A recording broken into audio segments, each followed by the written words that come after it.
Kain na kayo. Ayun. Atay ng baboy. Smihalong seasoning.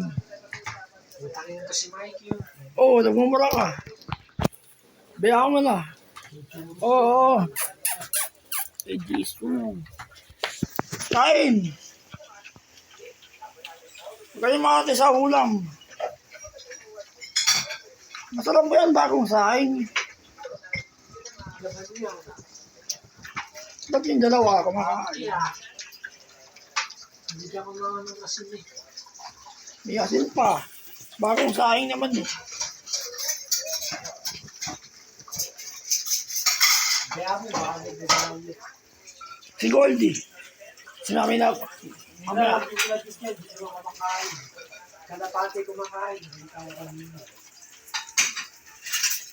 meron kami ng kalabati dati nahuli ko. Hindi ka sa gilid ng kamay. Nakatrap yun, di ba? Hindi ka tayo dapat yung gano'n. Mga Ah, delikado.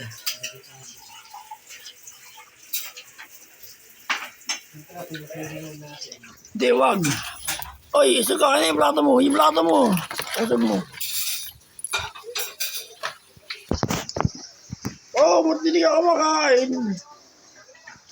Ang arte ng Jesus. Ang arte mo ah.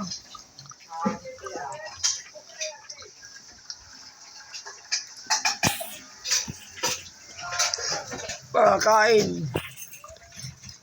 Ayun o, puro karne yan no. May aditan kasi sila. O baka di may aditan sila. Ganun siguro pag babae nga ako. May aditan. Ganun sila lalaki.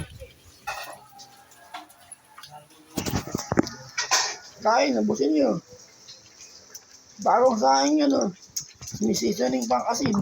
Atay pa. Baboy yan. Ay, yeah, kumakain na. Bagal kumain. Malabo magkasakit ka pa ngayon. Malabo. Gamot-gamot siya pinapakain mo sa kanila.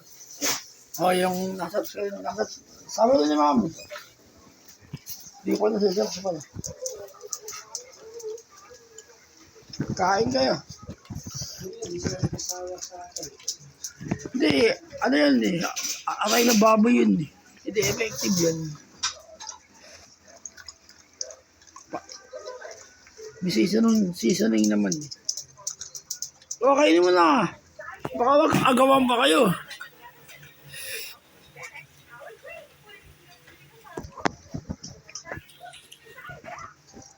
Sige na. 3 minutes. Bakal kumakain si ni Jesus. Tapos na yung dalawa. Ikaw hindi pa. Jesus ka kasi. Sige na. 3 minutes. Ayan, 12. Babay na.